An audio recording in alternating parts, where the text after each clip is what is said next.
We all need to look at water a different way because of Sandy. Every time I talk to kids, and this is really loosey-goosey, I say, you know, a cubic yard of water is about 1,000 pounds. It's more than 1,000 pounds.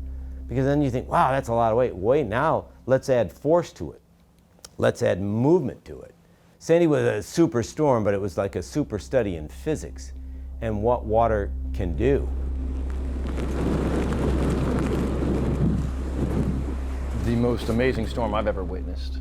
I mean, in order for that storm to be the beast that it was, all of these elements had to happen perfectly. It's going to come, and it's going to come at the worst time with a full moon high tide. So the high tide's, you know, the worst time to have flooding anyway, but now put another 2 feet on top of it, not even counting the storm. Not to be glib, it was in so many ways the perfect storm. We are anticipating historic storm surge flooding in downtown Manhattan. Pressure in this thing is staggering. If it stays at 946 millibars, that would set a record for the lowest pressure ever to hit the... Forecast models did an exceptionally good job with this storm. 3 days out, there was great confidence that Sandy would take this hard left, and it was going to be a major problem for the tri-state area. It's about the turn, and it's made the turn. It has. Yeah, so it's north-northwest now, so it's starting to make its move closer to us. So we'll have the stats. The jet stream on this particular day, at this particular time, folded backwards on itself and actually pushed that storm in our direction, and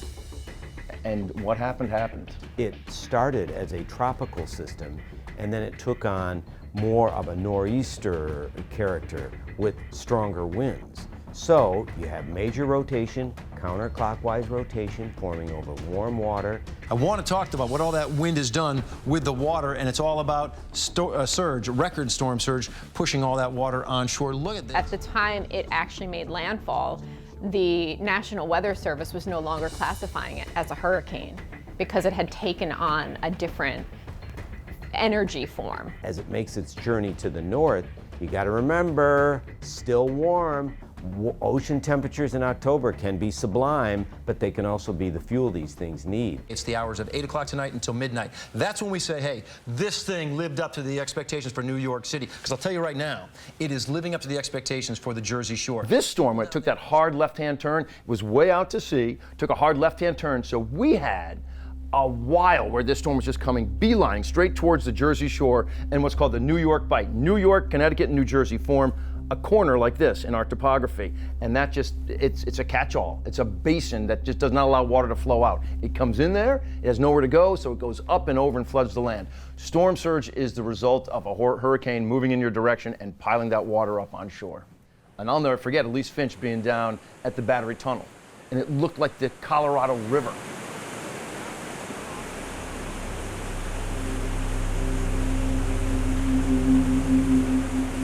A lot of times, you know, we'll deal with the wind, we'll deal with the rain from a hurricane or a tropical storm. We don't always deal with storm surge, especially in a location like, you know, like Lower Manhattan. Did you notice she was out there and it wasn't pouring rain? She's got this crazy backdrop, but I mean, maybe there was some rainfall, but it wasn't the crazy stuff because that part of the storm was basically done. It was now all about the high tide and the surge.